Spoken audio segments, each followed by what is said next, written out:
कराची में PSL जो आगाज़। एडिशनल IG कराची डॉक्टर अमीर शेख सिक्योरिटी इंतजाम जो जायज़ो वठण लाइ अचानक दौरो कयो। DIG ॾखिण शर्जील करीम खरल ऐं DIG ओला अमीन यूसुफज़ई बि एडिशनल सां गॾु हुआ। SSP पीरोन शाह, SSP तारिक धारेजो ऐं SSP सोहाई अज़ीज़ CCPO खे होटल ऐं सिक्योरिटी कैंप्स जे हवाले सां दौरो करायो। एडिशनल IG कराची डॉक्टर अमीर शेख रेड ज़ोन में PSL जे रांदीगरनि ऐं महिमाननि जी सिक्योरिटी जे हवाले सां जाइज़ो बि वरितो वियो।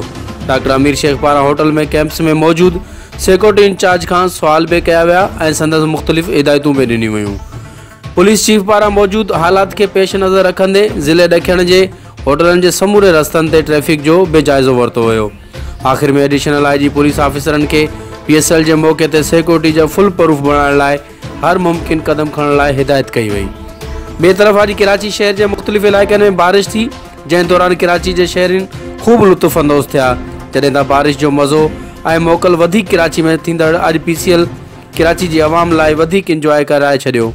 जॾहिं त नेशनल स्टेडियम में बारिश जो बि हिकु ख़ूबसूरत मंज़र ॾिसण में आयो। बाग़ी सागर पवार, सोच TV, कराची।